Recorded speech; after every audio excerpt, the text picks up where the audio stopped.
Hello everyone, this is Defense Politics Asia, and this is the summary for the day of 989 to 990 for the 8th to the 9th of November. Oh, my voice sounds slightly better, right? No, yeah, it's not 100% yet, but I think it's getting better. And there is this at the Donetsk front, South Donetsk, again where the Ukrainian lines are collapsing. I think the war's biggest pincer attack is about to develop. um, this is the Donetsk front and then south of the Pokrovsk front, and you can see this massive thing that is appearing. Yeah, this is looking like a massive pincer, and if this succeeds to close, this would be the biggest encirclement since a long time ago.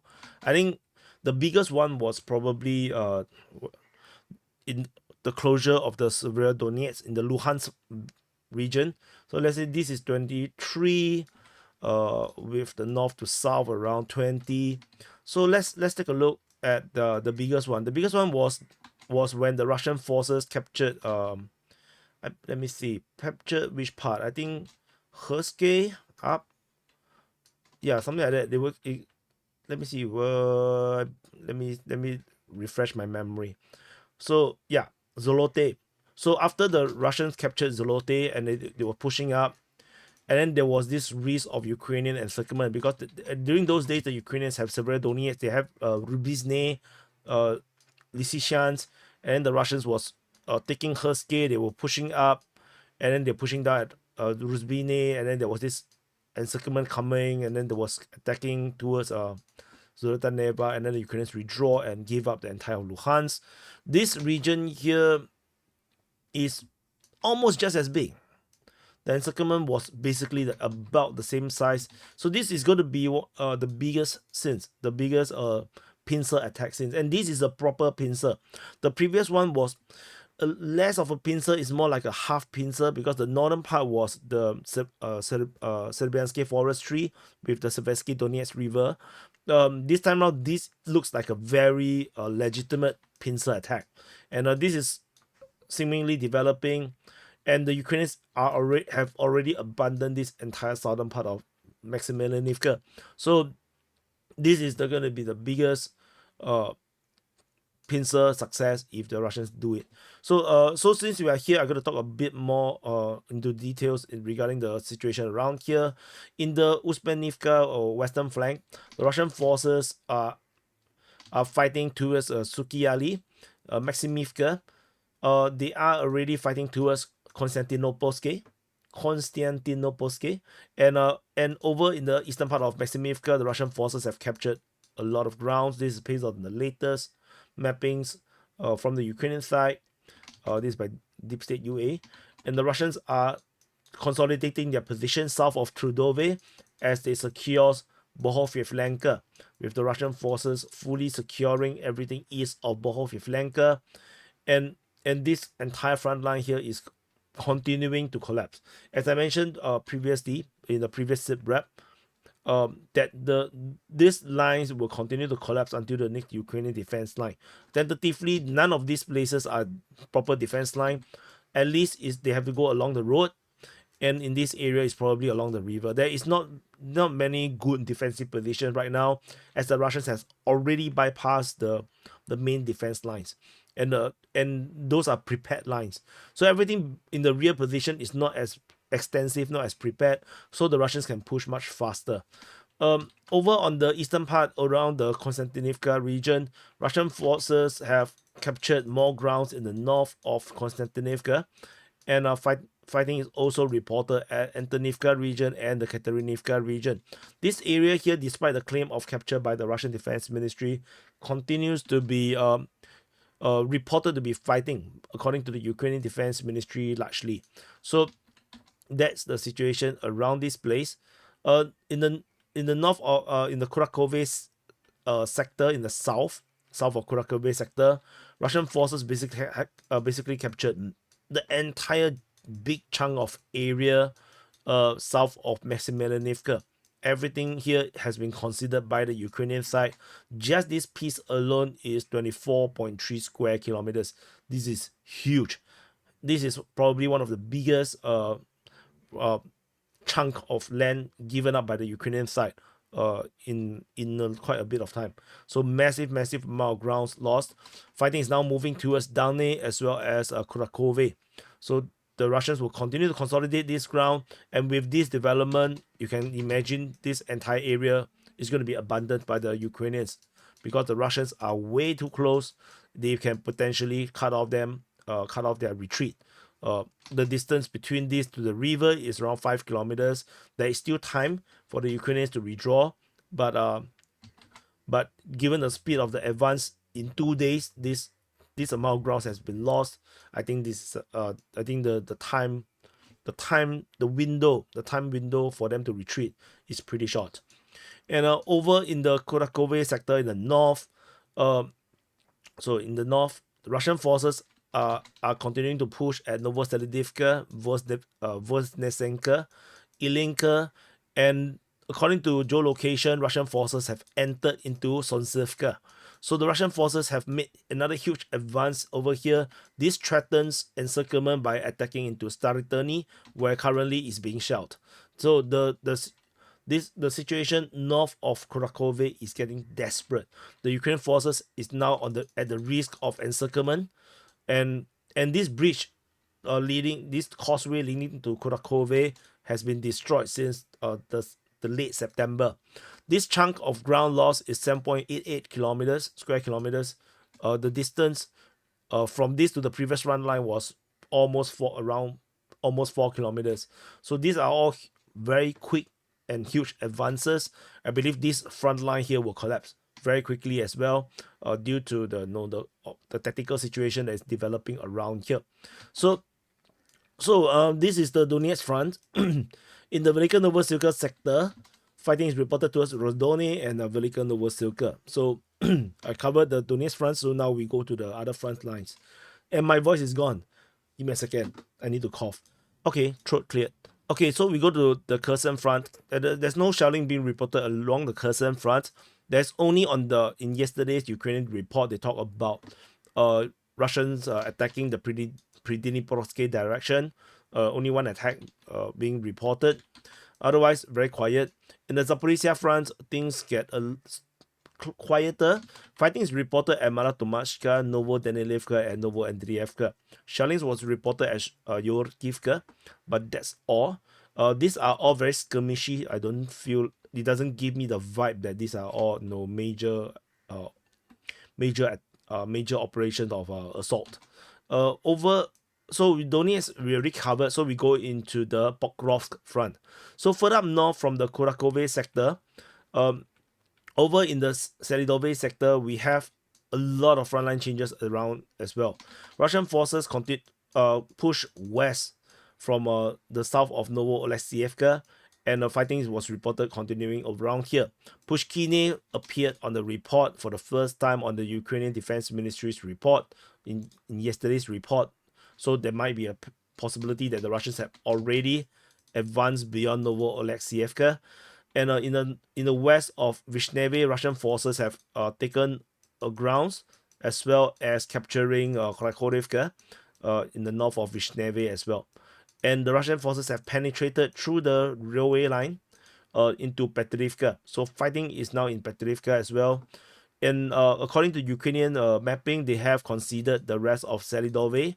But whatever it is, there is geolocation of Russian forces along the highway, which already invalidates any claims by the Ukrainians within Selydove itself. So all this area is now invalidated, and this you can see this is a massive frontline changes as well as the Russians expand increase their effort in this direction in the Selydove region in the Pokrovsk front, and they start to shift their attention because the South Donbass area is now gone.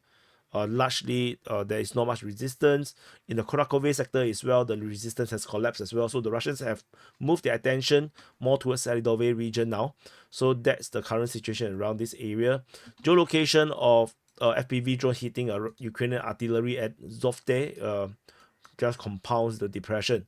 So over in the Pokrovsk sector in the Pokrovsk front, Russian forces is now attacking towards Donetsk. So this is not a common report. Donetsk fighting is reported at Lisievka, Krutia, towards Minograd, as well as Promin, Myrolubivka, and Novotoretsk. Geolocation of Ukrainian forces west of Krutia was previously geolocated, and on the east of Novopalivka, armored vehicles has been destroyed by Russian drones. So the Russians continue to engage the Ukrainian lines in this area here.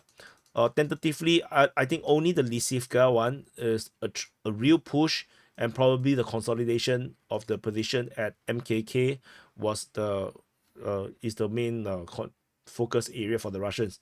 This is not an active offensive to capture the two twin city around here. Tentatively, I think it's not the right time yet. So that's the current situation in this Pokrovsk front. Over in the New York front, other than shelling reported at Tarasivka, which is not very important per se. This front line change around here I mentioned before, so I don't go to rehash that. Over in the Toretsk region, Russian forces are fighting at Druzhba, Toretsk, Skibinivka, Nelipivka, and Novopaske, which is also Petrivka. And there is geolocation of Russian forces inside of in the north of Nelipivka. So that's all in currently in this situation. Not much things is happening. Tentatively, this is still very standoff position for the Russians. Over in the Bakhmut front, in the south Bakhmut, there is fighting reported at Andrievka towards Bilahora. Frontline change over in the southeast of Stupovsky, signaling Russian advance, and the fighting is continue to be reported towards Stupovsky. And we move to the northern part. In the northern flank, there is only fighting reported towards Bondarne. Bondarne is reported by the Ukrainian Defense Ministry on the 8th. However, this is a one-day report. There's nothing else being reported on Bondarne. So I think this is just a skirmish. The Ukrainian Defense Ministry reported it as the Russians storming Ukrainian positions. Over in the Sivers front, there is renewed attention on Verkhovno-Okanyamsky by the Russians. They are now attacking Verkhovno-Okanyamsky. According to the Ukrainian Defense Ministry, there is also attempts to attack the Ukrainians at Bilohorivka and Kharkivka. Geolocation of airstrike on the Sivers. At the Bilohora, there is some shelling, but Bilahorivka, that's probably part of the attack by the Russians on the ground offensive. So that's all from Siversk. Over in the Crimea front, situation remains largely the similar stuff. Fighting at Terny, Bilohorivka, Yampolivka, Zarishny, and Torsk, as well as through the Serebiansky forestry. Geolocation of some airstrike on Terny just show the intensity of the fighting.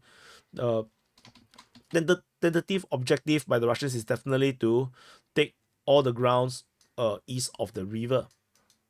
All this area tentatively is still going to be this, but the progress is not that fast as the Ukrainians are very determined to defend this position because they really need Lyman.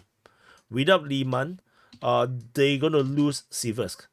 Yeah, so because this is the only road left, and there's another small road that leads in this way, but this is a smaller road. So the fate of Siversk depends on Lyman. So that is the reason why the defensive positions around here is super important. Over in the south of Sviatove front, Russian forces attack Kharkivka as well as Nevsky. Very quiet place right now. Over in the north, northern part of the Sviatove front, my tongue. Northern part of the Sviatove front, fighting is reported at Peshotrevneve and Vishneve. Over at the Mesozarivka, there is massive frontline change around here according to the Ukrainian mapping. This area is 12.9 square kilometers. Another huge amount of grounds captured by the Russian forces in the past 2 days. This is a massive capture. And in fact, it's the past 24 hours that we saw massive amount of concession by the Ukrainian side of the grounds captured by the Russian forces. So Mesozarivka's situation here has changed the tactical outlook at this area because this is a massive change. 12.9 square kilometers is huge. Over in the Pischane front, we have fighting report at Pischane, Berestove towards Lozova, Zaporizhzhia towards Bohovslavka, Krylyakivka, and Koloniskivka. So this remains to be the same. And as you can see, with this frontline change at Myasuzarivka, which is southwest of Stemikivka, Lozova will be either attack on two sides, or the attack is actually going towards Lozova from Myasuzarivka. So I'm not sure what is the reality, but we will just continue to monitor the situation. It's getting very, very weird and interesting. Moving into Kupiansk. At the Kupiansk front, fighting is primarily around Kupiansk. Fighting is reported near Kupiansk and Kesherivka, and somehow Kindrashivka. Tentatively, I still want to believe that it's just shelling. It's hard to imagine the Russian forces crossing the Oskil River, which is too risky. So, reporting was from the Ukrainian Defense Ministry. We move into the Kharkiv front. At the Kharkiv front, we have fighting reported at Voschansk. The Battle of Voschansk continues. Shelling is reported at Vilcha, which is just south of Voschansk. There's also fighting reported in the area of Ibitske and Ternova. I wonder if this is actually a new offensive, because Ibitske has been reported to be fighting previously on the 7th, and probably happened on the 8th as well.